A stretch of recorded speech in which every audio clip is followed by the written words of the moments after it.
Why doesn't anyone want to buy Michael Jackson's mansion? It's worth over $100 million, but nobody wants to get close to it. The reason is unbelievable. Michael Jackson's mansion isn't called Neverland for nothing. Just like in the Peter Pan stories, the singer's residence was a real dream. It was so big that it had a zoo with over 150 animals, plus a railroad that ran through the entire property. Even though it was so amazing, nobody wanted to buy it. And surely the reason wasn't the price. Even though the mansion is worth over $100 million, it was being sold for just $30 million, which is way less than half of its value. Clearly, this was a great deal, but still, several years passed, and nobody wanted to buy the King of Pop's mansion. By this point, nobody could understand the reason for it, but everything was revealed after some celebrities tried to buy the mansion. But first, you need to know that this wasn't your average mansion. At the height of his career, Michael Jackson was already tired of the spotlight and celebrity life. That's why he decided to build a mansion that would be a true refuge from all of that. The singer's residence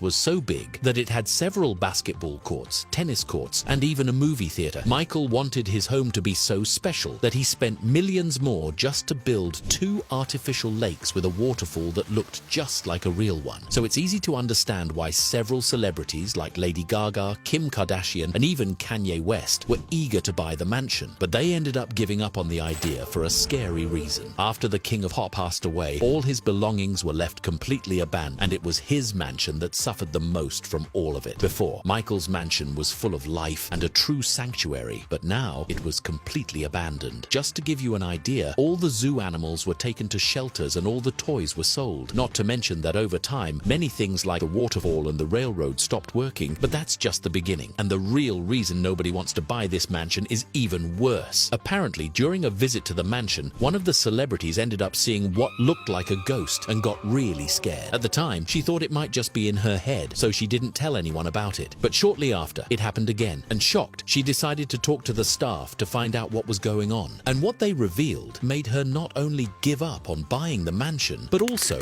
run away from there. According to them, it wasn't uncommon for people who visited the mansion to complain about seeing ghosts or shadows walking around. And all of this happened because Michael Jackson himself haunted the mansion. The thing is, Neverland was the only place where Michael truly felt comfortable and could be himself. But after the singer faced some legal troubles, he became so upset that he gave up living there. But the real issue was that he never got over it. And that's why even after his people believe he's haunting the place. Whether that's true or not, I don't know, but one thing is certain. After these rumors started spreading, nobody wants to buy that mansion anymore. So much so that Michael's family gave up on selling it for $100 million and decided to lower the price to just 30% of the original value. But even so, nobody wanted to buy it. By this point, it had been over 10 years of trying to sell the mansion, and seeing that it was practically impossible, Michael's relatives decided to do something crazy. They changed the name of the place to try to escape the rumors and advertised the property for an even lower price, around $20 million. And it seems like that idea worked. Finally, in the year 2020, the mansion was sold.